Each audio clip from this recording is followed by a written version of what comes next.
Alright guys, Dan from Spaghetti Code. This is part 2 of the video talking about e-scrapping from hard drives to get gold content. Now, we're not going to be doing any of that actual gold processing because honestly, I'm not going to mess with chemicals and I'm not going to mess with the EPA and I'm not going to do it. But what I am going to do is break this down into a way to get the most money for this hard drive, which I think I've talked about in old videos on the channel. But we're just going to do it again because what has worked for other people is beating a dead horse, so let's do it here and see what success I have.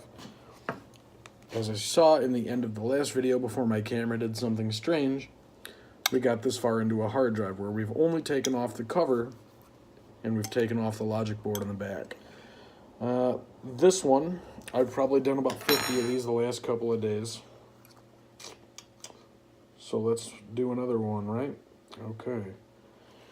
Well, I've already taken the screws out, it looks like, so the first thing to do is pry off this magnet, and these magnets are stupidly strong. Now, I save these. You can do whatever you want with them. I save these for whatever, so I just throw them into a chunk, and they pretty much stay in a big ball, and I use them whenever I can. Then there's some other bits in here that we're going to want to get to. Whoops, I'm going to take that off as well.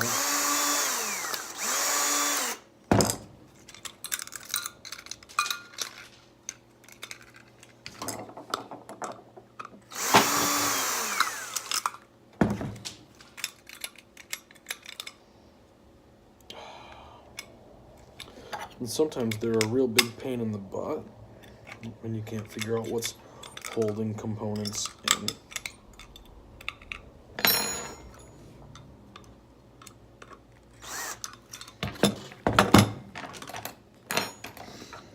One thing that can be frustrating, and pay attention for it because these guys do it all the time, is that sometimes there are different sized screws just randomly used instead of being consistent. Oh, where did that other screwdriver go? Fine.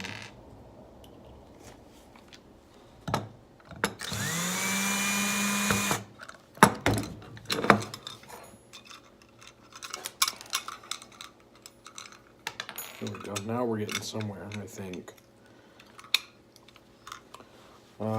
Now it's time to take out some platters. There's usually like a retaining ring.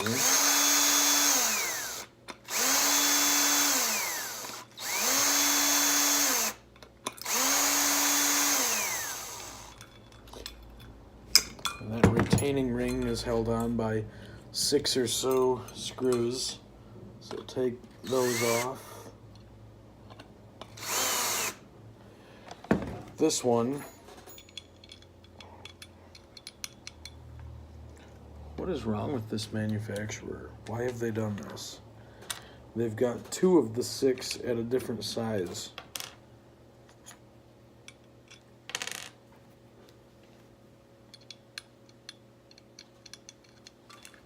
This type of thing really makes my blood boil, because it really makes my video go a direction that I did not intend it to go in.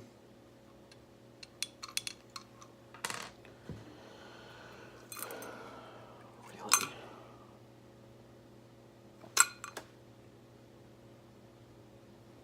Well, I'm gonna have to do this the hard way, which is fine, but I didn't want to. So now it appears that these 2 screws are stripped, this one and this one, and I can't get them off here. And you see like that there's no screw holes around here. Like on some of these the motor's held on by a couple of screws, but not on this one. So we're gonna go do something else because I don't want to mess with this all day. So we're gonna line this up, and let me see how to handle this with my phone real fast, because my phone is gonna get in the way here. All right. Let me just... This is a cheap little press that I picked up from Harbor Freight. It was $120. It's a 12-ton press. It's just basically an upside-down jack, if you've never seen one of these. And then this thing's just a little punch I got from the hardware store. We're going to line it up. And as we add pressure, I better tighten the jack a little. That's just lined up. There we go. That got us part of the way out of there. I have to line this up and start again.